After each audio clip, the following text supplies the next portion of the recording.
If you're interested in the story behind the business headlines, check out Big Technology Podcast, my weekly show that features in-depth interviews with CEOs, researchers, and reformers in business and technology. Hi, I'm Alex Kantrowitz.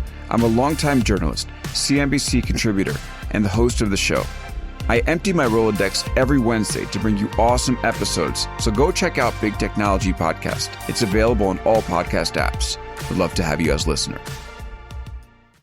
From LinkedIn News, I'm Jessie Hempel, host of the Hello Monday podcast. Start your week with the Hello Monday podcast. We'll navigate career pivots. We'll learn where happiness fits in. Listen to Hello Monday with me, Jessie Hempel, on the LinkedIn Podcast Network or wherever you get your podcasts.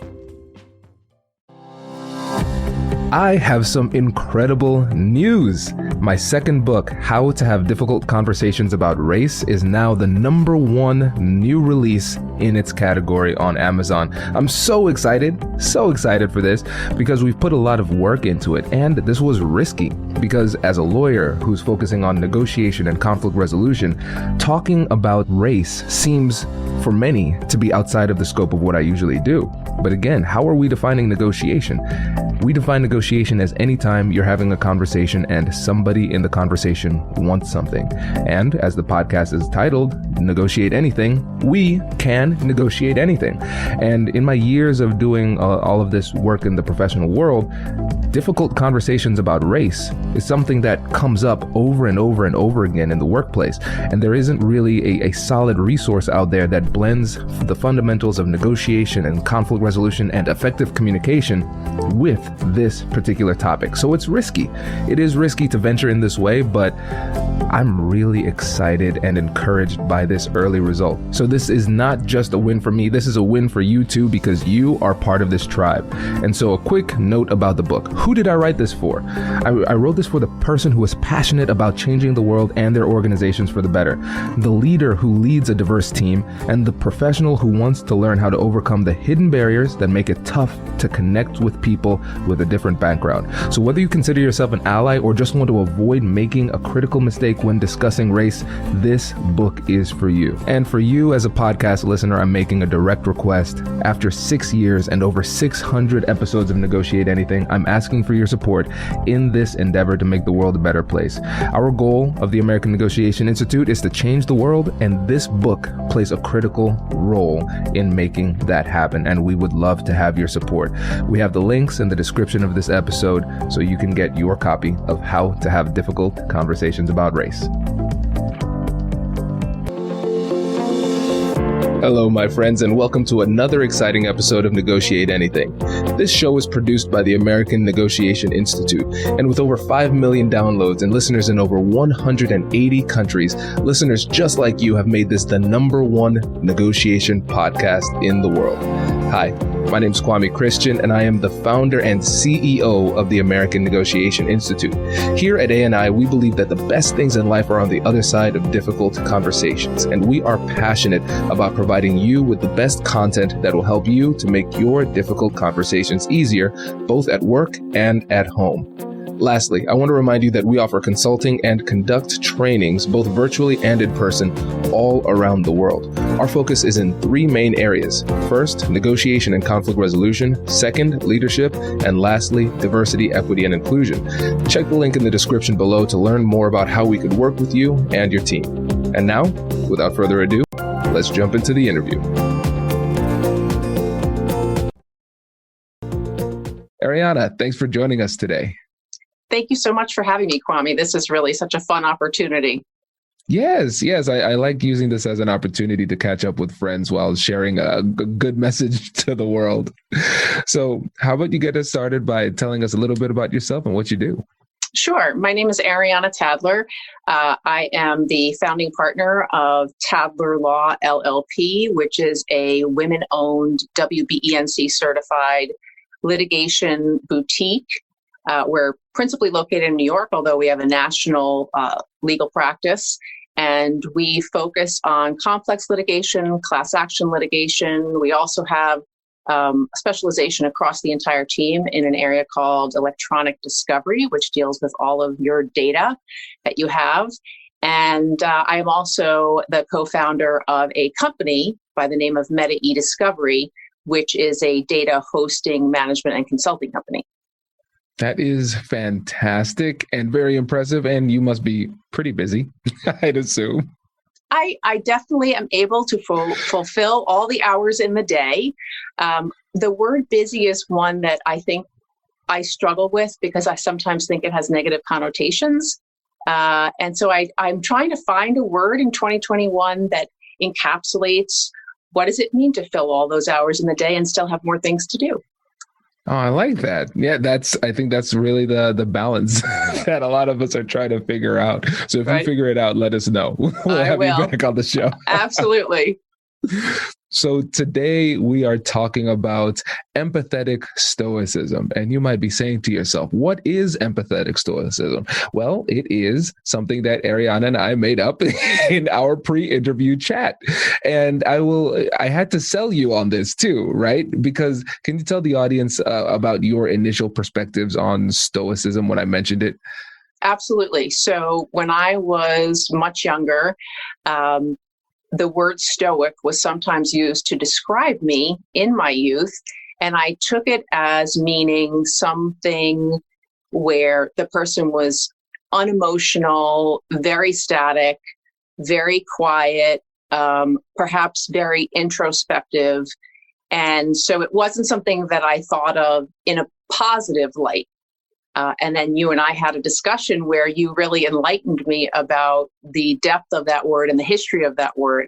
And so I think this is just such a great opportunity for us to really explore where that goes. Exactly. Yeah. And so for me, when I'm thinking about stoicism, I'm thinking about the classic Stoics like Marcus Aurelius, Seneca, all of those philosophers from back in the day. So I'm thinking about the philosophy of it and how it's about controlling your emotions, fighting temptation, and having clarity of thought so you can make better decisions. And I think if we take that philosophy and blend it with empathy, so it's not just understanding and managing our own emotions, but being aware of other people's emotions and managing those too, then for us as leaders, lawyers, negotiators, and just everyday communicators, it could be really, really powerful in terms of our ability to connect and persuade.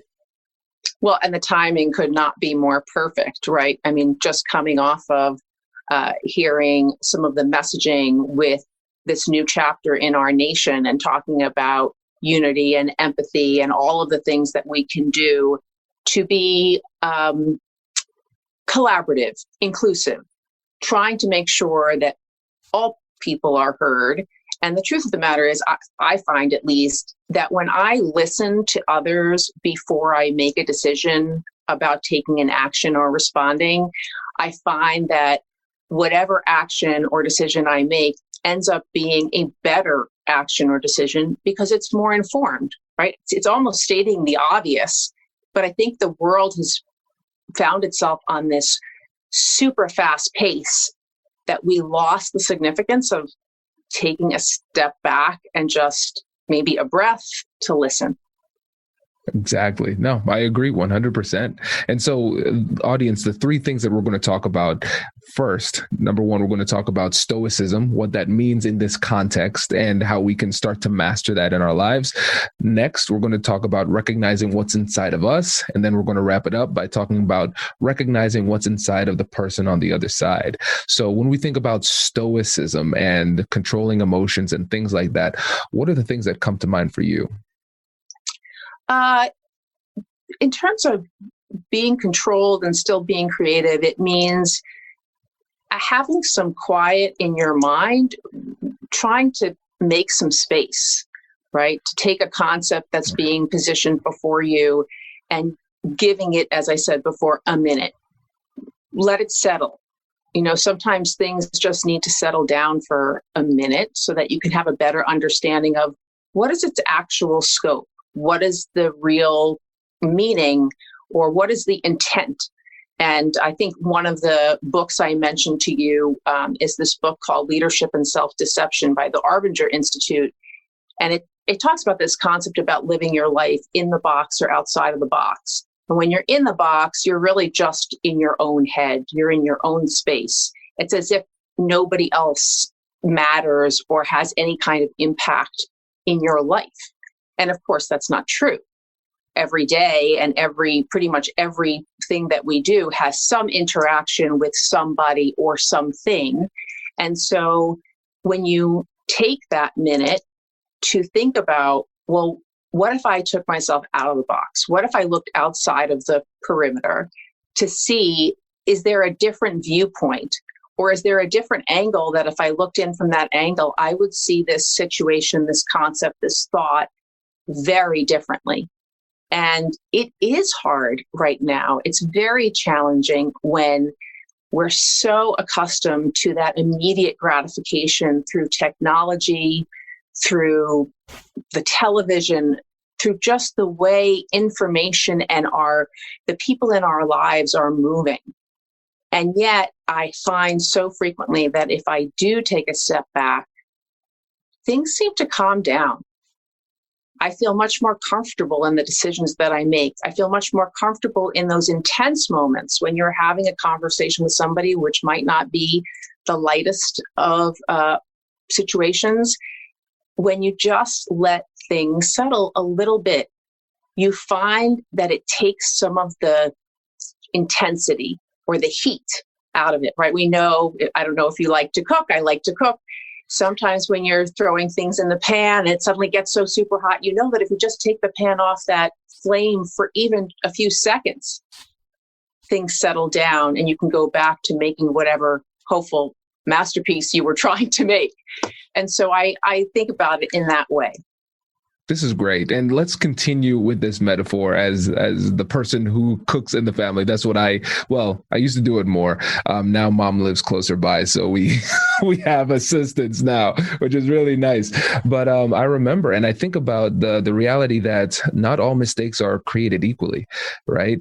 And so I realized, okay, if I burn this food, we are done. I can't come back from that.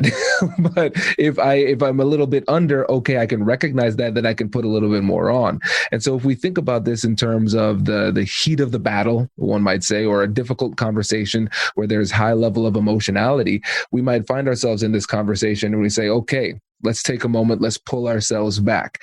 But then sometimes we might make the mistake of overestimating our abilities, or getting too caught up in the heat of the moment. And then we say or do something that we can't recover from. And that is the burn, right? and you're done. Yes. Well, that is definitely the burn when you go too far, you say too much. Then we also wonder, what is the impact of saying nothing? So my husband and I just recently had a situation in communicating with some folks, and things got very hot and everybody just stopped communicating. And I left that conversation, if you can call it a conversation, feeling that it was not complete. People had not finished saying what they had to say. Then again, if they did say what they really wanted to say in that moment, being reactive, which you and I have spoken about. I don't like to be reactive. I like to be responsive. In this particular situation, the communications just stopped. And I have continued to dwell on that. I'm not a dweller, but I have dwelled on that, thinking, I feel like I have something to say. There are so many different personalities involved. I am, to some extent, one step removed from the key participants in the conversation. I'm a participant. I was invited in to be part of the conversation, but there are some key players in the conversation. And I was concerned that if I spoke up, that because of the position I had, I might have created more friction than we wanted. That was my thought then. Days passed. And then I started thinking, I didn't close that. It turns out something else has now come up in a communication with the same players. And it looks as if we're going to now move forward and we're going to leave that difficult conversation behind. So I'm okay with it now because of how it's played out. But I will say for the last number of days, I really was sort of fixated on it. You know, I really should say something. I should say something. Sometimes you shouldn't say something, especially if you're not among the key players. Sometimes there's a role for you to play that by being quiet, the fact that they invited you in as, sort of round two, maybe the hope was that by your being quiet, you'd help things settle down a little bit. Does your company invest in professional development training? If you believe that your team would benefit from a negotiation workshop, all you need to do is go to our website, fill out the workshop request form, and then we'll set up a time to chat. These workshops are completely customizable, and we've done them all around the country. Negotiation and conflict resolution skills are beneficial across all professions, but they're especially useful in procurement, purchasing, sales, sourcing, and contract management. Our calendar is filling up quickly, and we even have some workshops scheduled for next year. If you think you might want one, I'd suggest reaching out soon so you don't miss out. Check out the link in the description to learn more, and we will be right back after this.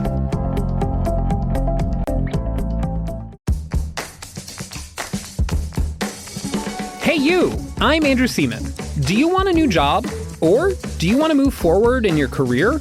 Well, you should listen to my weekly show called Get Hired with Andrew Seaman. We talk about it all, and it's waiting for you, yes you, wherever you get your podcasts. Brace the rudders! Raise the sails! Raise the sails! Captain, an unidentified ship is approaching. Over. Roger. Wait, is that an enterprise sales solution? Reach sales professionals, not professional sailors. With LinkedIn ads, you can target the right people by industry, job title, and more. We'll even give you a $100 credit on your next campaign. Get started today at linkedin.com/marketer. Terms and conditions apply. Yeah, that's so powerful. And it's so funny because they said that was an example that they gave in the book on Stoicism that I just read. The book is by Ryan Holiday, Stillness is the Way.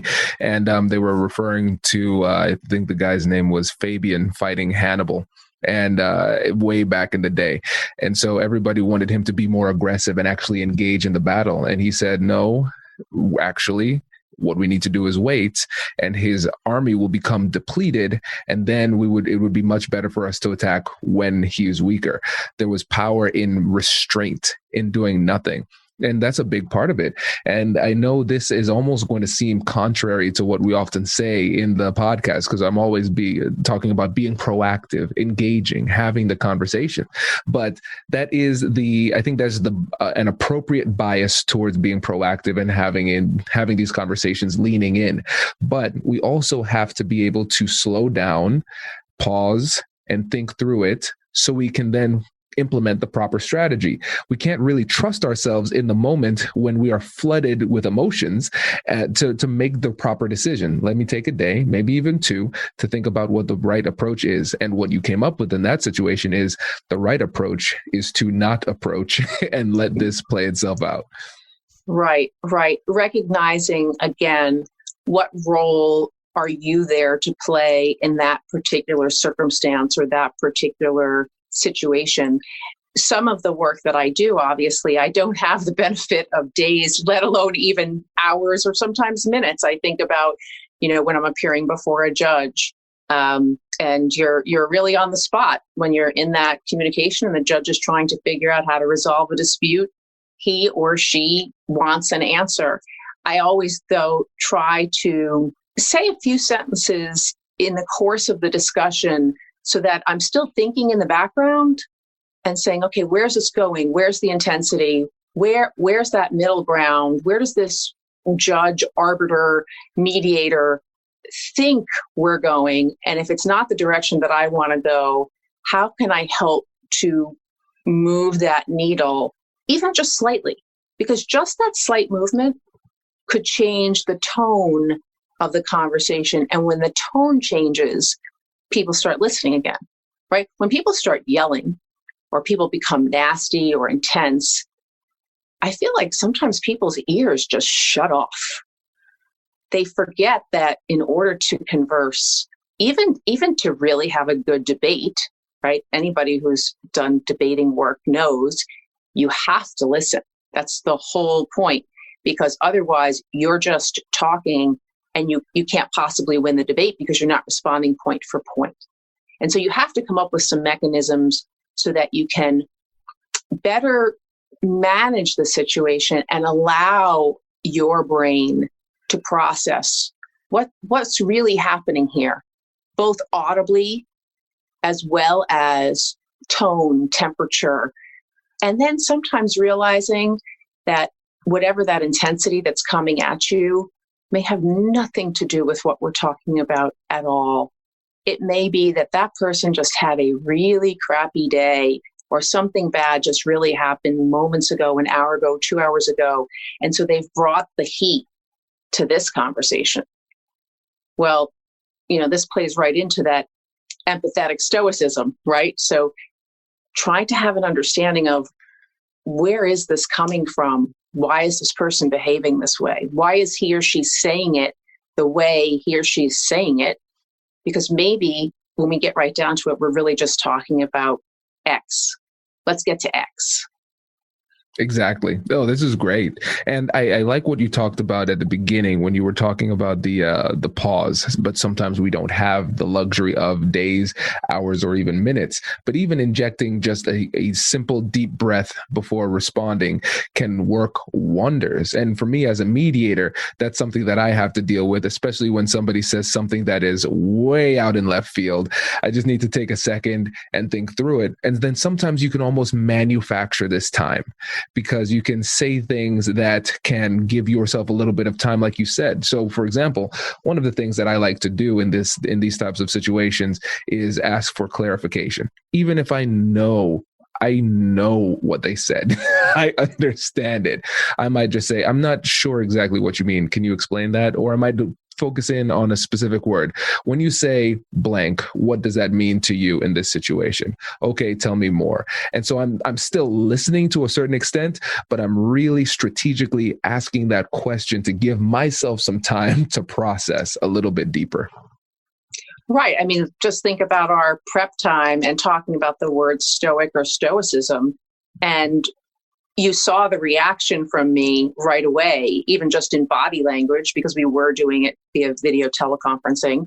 And then when I shared with you what that word meant for me, we ended up having this really phenomenal conversation about how that can really be broadened, especially when we add empathetic to that word.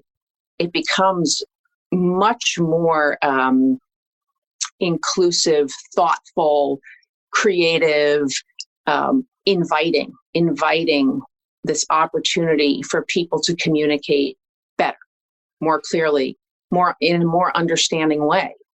Absolutely. And I think, again, going back to how we define Stoicism, whether it's the philosophical way or the kind of common approach to Stoicism as like a descriptor, I think a lot of times people might take Stoicism and manipulate it for their own purposes in order to disconnect. So, for example, let's say it's somebody who is not really in tune with their own emotions, and they might say, kind of almost contrive this in a way to say, yes, I'm operating on a higher moral order by not connecting emotionally with you in this moment or showing any level of vulnerability. And they might say, this is the way that people should operate. And I think, again, that's a bit of a perversion of what Stoicism is meant to be, right? Because then you are not fully engaged and wholeheartedly engaged in the conversation, because the emotional aspect is a very real component of these difficult conversations. That's right. That's right. I mean, we all have to understand that every person has their own story, and their story has chapters, right? So you might know a particular person and think, oh, well, her story is that this is how she grew up. This was her family. She was either privileged or underprivileged, or had bad things happen in her home, or her life was just a beautiful, bucolic life, no problems. You never know the real story until you actually start getting to know somebody. And I'll give you a very pointed example, which is a very personal example for me. So I grew up on Long Island in a town on the North Shore, went to the local public schools, through the local public school system, and loved going to high school there. People tease me all the time. They're like, you still love your high school days? I said, I absolutely do. I had this wonderful experience. So I have a best friend who's been a best friend of mine since I was 13. And she did not know until about 3 or 4 years ago that my father was an alcoholic. She had no idea. And when I told her that, she said, what are you talking about? You mean that happened like at some point after you went to college and we had lost touch for a while? And I said, no, he was an alcoholic while we were in school. And she said, how could you have never told me that? And I said, because that was something that I kept very close, right? I didn't tell anybody. I just worked through that. And of course, I thought I had handled it so beautifully. It wasn't until many years later that I realized that was something that weighed very heavy on my heart, and I had to work through that. It goes to show you that somebody who's even your best friend might not know something about you unless you tell them, just might not know. And with the time we have left, I want to get to the other two things, because we have recognizing what's inside of you and then recognizing what's inside of them. And we've touched on these a little bit, but I really want to dig deeply into this too, because this goes toward, yes, stoicism, self-awareness, that part of it, but also self-directed empathy, getting an understanding of how you see, think, and feel about this. And let's go a little bit deeper in terms of how we can actually operationalize this in the moment. So if we find ourselves in a difficult conversation and then we recognize, oh, I'm feeling something, what is it that you've been able to do in order to get an understanding of yourself while still staying in the moment and negotiating effectively? Very quickly trying to think, and you have to be, fast on your feet, if you will. Why am I having a visceral reaction if I'm having a visceral reaction?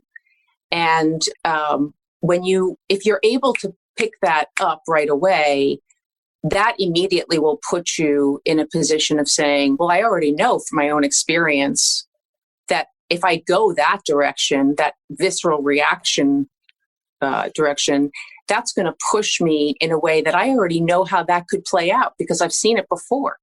It's, rinse and repeat. And so if I know where it's coming from, if I can tap into that right away, it gives me some courage to say, how would I like it to look differently? What could I do right now, even just to put a quick pause or a quick breath, a quick another sentence or two, so that I can strategize a little bit.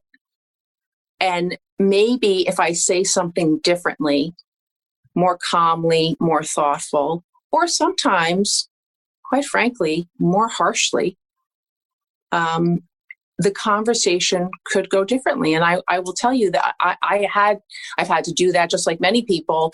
And I can think of a particular conversation with my dad, again, whom I absolutely adored. And I think positively about him every day. We had a conversation where, he was so accustomed to being the patriarch of the family and running the show, and everybody just kind of fell in line.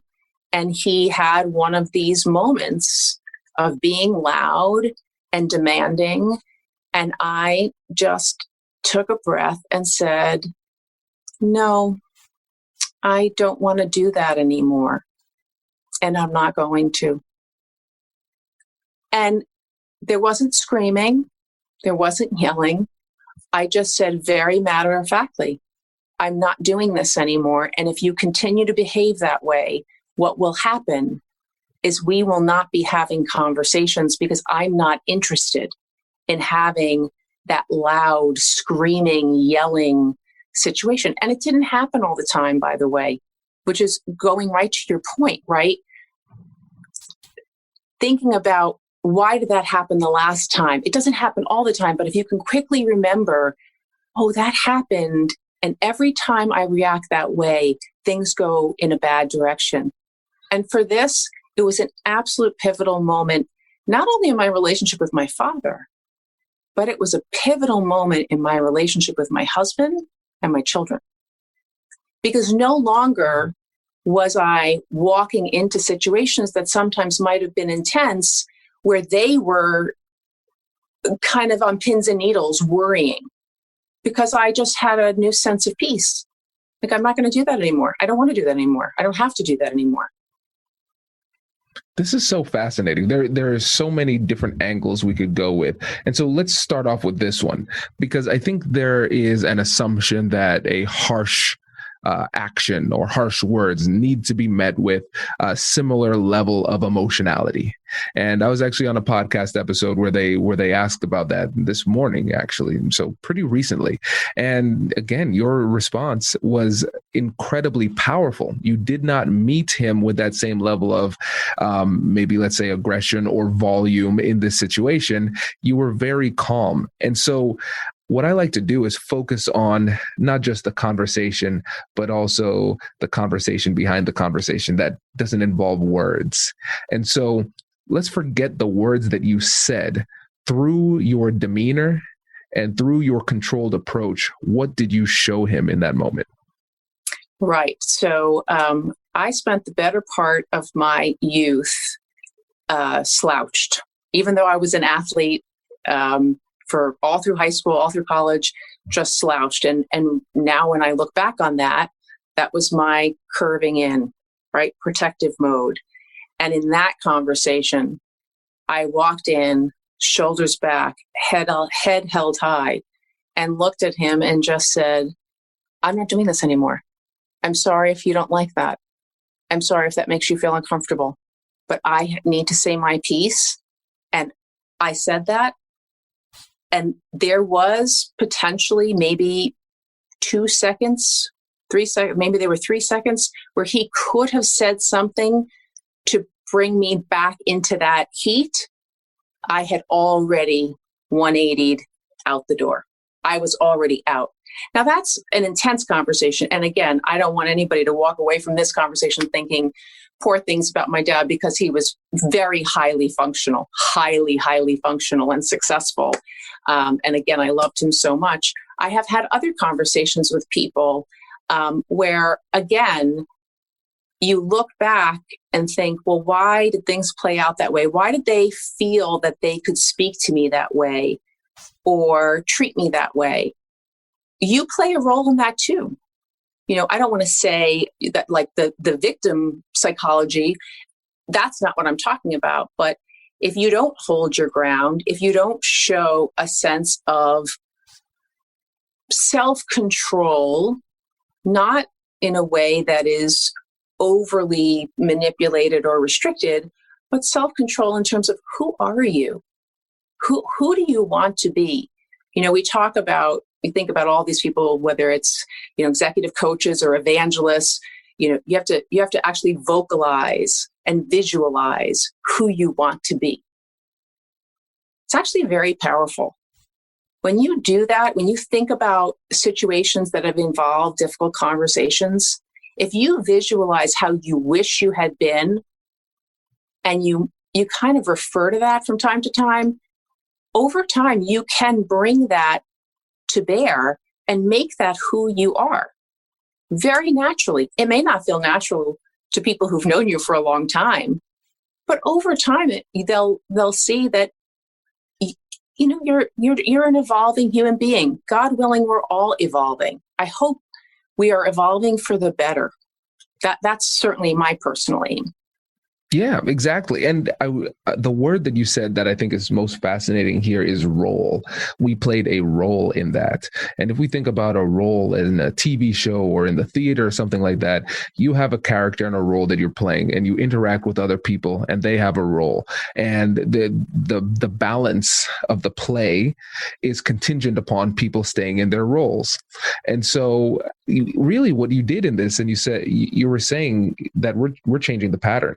Right? Yeah, I used to play this role, but that's not the role I'm playing anymore. this is the role I'm playing in this play right now. I am going to be in control, and I'm not going to be dominating and controlling of you, but I am certainly going to be in control of myself and the situation and what happens to me or doesn't happen to me in this situation. And if you don't assume your new role, then I will exit stage right. And that's what you did. Yes, right. And we just had a conversation too recently about, my finding a new voice. I do feel that you go through these cycles in your life where if you're listening to yourself, if you're paying attention, you may have an opportunity to make some kind of turn or transition. And just now in my career, after having left a firm practice that I had been involved with for, nearly 25 years, and now out on my own, I want to make sure that I am having my own voice, not a voice that is filtered or somehow kind of cornered or I'm not even sure what a good word for it is, but kind of this perimeter on it, because you're working in that context with those people and you have a role to play in that construct. Well, that construct is not just Ariana Tadler. That construct is a firm with a lot of people, a lot of different personalities, a brand. Tadler Law says it all, right?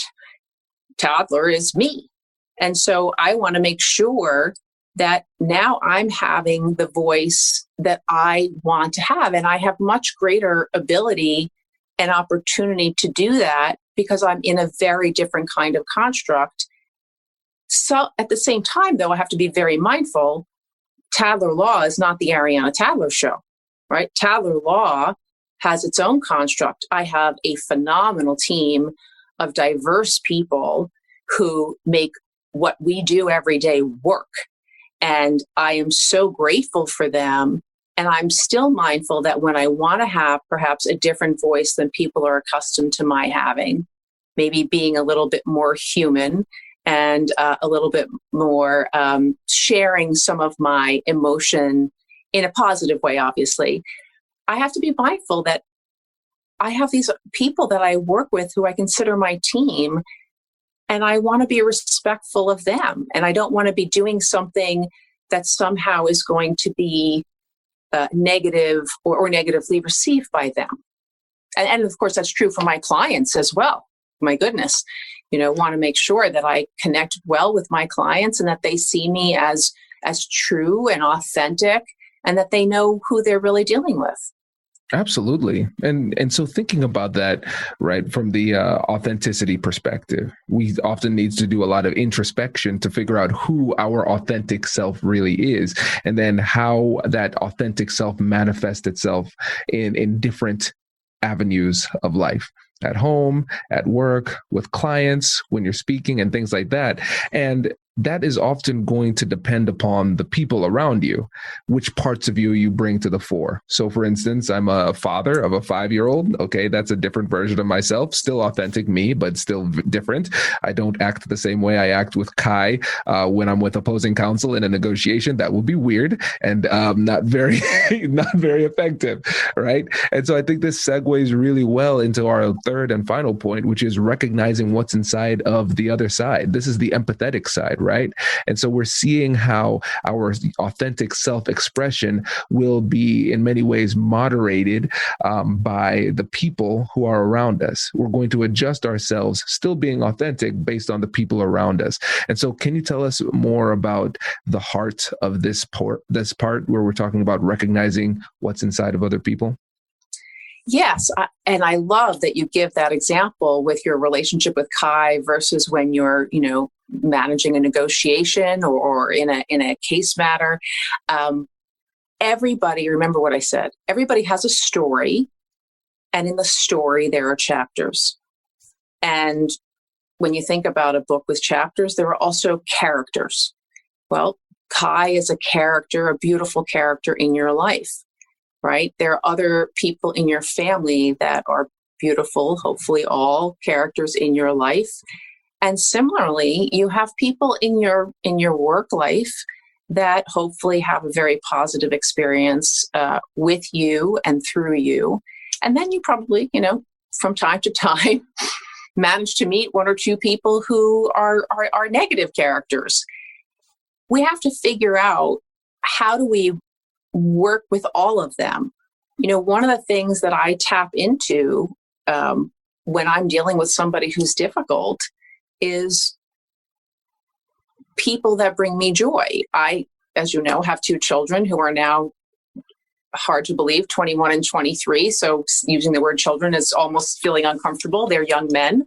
And by the way, they're not always the easiest to communicate with or negotiate with. They have their own skill sets, but they're great examples too. I have to look at them and listen to them so that I can have constructive conversations with them. And I do think that being a parent made a big difference in how I listen to other people. I really have come to the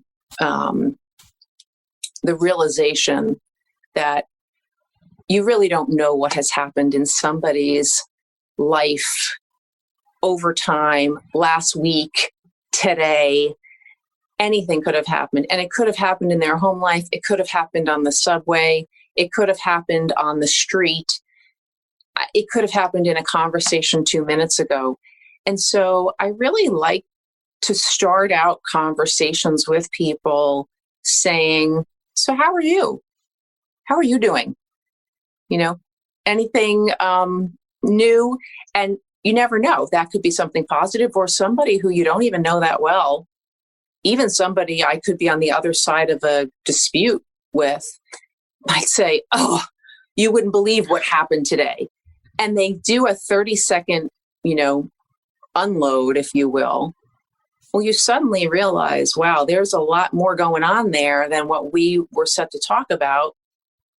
Maybe another 30 seconds or another 3 minutes of conversation will lessen the load there, and we'll have a very different conversation, as opposed to we just launch into what we were there to talk about or fight about or argue about.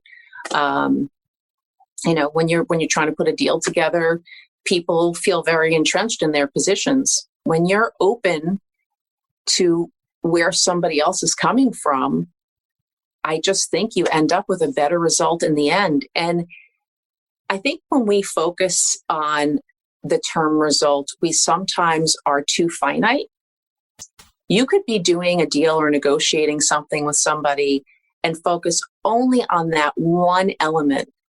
And the truth of the matter is, depending on how you handle that discussion, that could impact a relationship for the rest of your life. You may end up having a relationship with that person that you never anticipated. You thought you were going to come in that room, resolve that issue, and never see that person again. And then it turns out that because of how you handled that conversation, now that person's going to refer business to you. Or that person's going to say, you know what? I'd really like to grab a cup of coffee and get to know you better. I love to meet new and great people. I think the more people that we meet, the more we learn about humanity, and the better off we are, the better we can serve the roles that we're intended to play as we walk on this earth. Yeah, it makes a lot of sense. And it goes back to timing too. You'd be really surprised at what information you can get when you just ask that question, how are you? And sometimes the information comes in the words that they say. Sometimes it's in the way that they respond, right? Oh, everything's cool. Or, yeah, everything's all right. Whoa. What was that? Especially with clients. Sometimes when I'm working with clients, I say, okay, we're pausing this conversation. What's going on? And we dig deeper. Oh, let's address that issue right now. That's something I could actually help with. You didn't think I could, but yes, this is something I could help with. In the context of a more heated business negotiation, they might have something going on where you just say, listen, sounds like you have a lot of stuff going on right now. Just take a second. Let's chat about this tomorrow. No rush. Because because if you look back over the course of your life, there are some days where it doesn't matter what somebody does or said, they are in your way. You're a freight train. It's like, okay, there's my target. And it's like what they always say, hurt people, right? Yes. And so Yes. you don't want to be on the other side of that unnecessarily. So it's important to do that investigation and genuinely absorb the information, because that's important data that you can use to make a better decision. 100%. And I find that when you apply this type of approach, and I don't even like to put that word approach on it, it's, a style, or because you don't want it to be manipulative. It's not intended to be manipulative. It's intended to be authentic. I find that the majority of the time you learn something new. You learn also something that will facilitate what it is that you're trying to achieve, either indirectly or directly. And that's great. And I said the majority of the time. Let's not kid ourselves. There are some people out there that are just really crappy people. They just are. For me, it takes me a long time to figure out that somebody is really not a good person, because I am an optimist. I believe in the best of people. But sometimes there are people who just, they're never going to change. Doesn't matter how pleasant and nice you are. That's not going to deter me from being who I am naturally. And I actually really embrace that and remind myself or validate myself that that's a really good part of who Ariana is. That nobody's going to deter me from being that person. I like that person. Right. And a couple things there, because it can sometimes turn into a self-fulfilling prophecy. In your situation, a good self-fulfilling prophecy when you are essentially giving people the benefit of the doubt. And in my book, Finding Confidence in Conflict, I have a section called the benefit of the doubt. And we don't just do that because we're naive or anything like that. We do that because that helps us to perform at a higher level. And then let's say after numerous interactions, you just say, I gave a lot of chances here. This is just one of those few people, as my son would say in his book, a bad egg. Those exist. I use that term. I like that. I use that term. And so that's important to know. And so when we think about empathetic stoicism and the empathy required to understand where somebody else is coming from, sometimes people are just coming from bad places, and you need to know that so you can adjust accordingly. Yes. And, you and I have talked about issues pertaining to diversity and inclusion. And I've shared, examples of things that I've encountered as a woman. I'm not a person of color, so I can't presume to know many of the experiences that my colleagues and friends have had. And then I have lots of colleagues who could never presume to know some of the walks I've had to walk in terms of being a woman, a female professional, and some of the things that I've experienced. And in some cases, I've seen such amazing change, really, because of changing the dialogue, changing how we come to the discussion, changing how we listen, giving it an extra minute. And then, there were some people who, they're not going to be moving forward with us. They're just not. They're stuck, decades back. They like it there. Nobody else likes it there. I'm not going to make any more effort to try to pull them out of there. They're just where they are. And I, make myself feel better because I say to myself, you know what? It will come back to roost at some point. You're going to have something that happens in your life, whether it's because you have a daughter or you have a granddaughter, or, something happens to somebody who is a female colleague or friend of yours, and suddenly you're outraged or you're incensed or you're so sad. How come you weren't like that just engaging with any woman? Why? And will that be a learning opportunity for you or not? Some people, absolutely. Some people, no. And when you know that it's a no, you can stop trying. It's okay. You can stop trying. I'm a person who's pretty diligent. I stay on the path for a long time. I do keep trying. But at some point, you do realize with certain folks that it's time to move on. You don't have to keep going to that well. That well's Absolutely. Dry. Yeah, and think about it. Great negotiators know when to walk away. Yes. and that's one of those situations where you just have to say, all right, well, I did my part, and this is where we are right now. So this has been incredible. And I know we are way over time for what an episode usually is, but this has been great. And I think we've explored a lot of cool topics and explored them in a different way, a different, like a hybrid approach, stoicism and empathy, blending those things together to have a really powerful approach and mindset that we can take in our difficult conversations. And for the listeners out there who want to get in touch with you, learn more about your practice, your business, the work that you're doing, what's the best way? Best way is via email at atadler@tadlerlaw.com. Or if you're in the need for data management, consulting, hosting type services, you can get me at atadler@Meta-e-Discovery.com. And also just go to one of our websites, tadlerlaw.com or Meta-e-Discovery.com, and you can find phone numbers too. We like to talk to people. We're in the service industry, so we want to have a connection with you and make sure that we're listening to what your needs are and satisfying them. Fantastic. Ariana, thank you so much. We really appreciate it. Thank you. Congratulations! You've just joined an elite club. By listening to a full episode, you're now officially on the Negotiate Anything team. So welcome aboard. What most team members do is they subscribe to the podcast because that allows them to automatically get the latest episodes of the show. The best things in life lie on the other side of difficult conversations. Keep learning, keep practicing, and keep getting better. Your relationships will improve, your career will soar, and you'll have the confidence you need to get the most out of these crucial conversations. Again, thank you for joining the team. We're excited to have you, and I will see you in the next episode. I'll catch you later.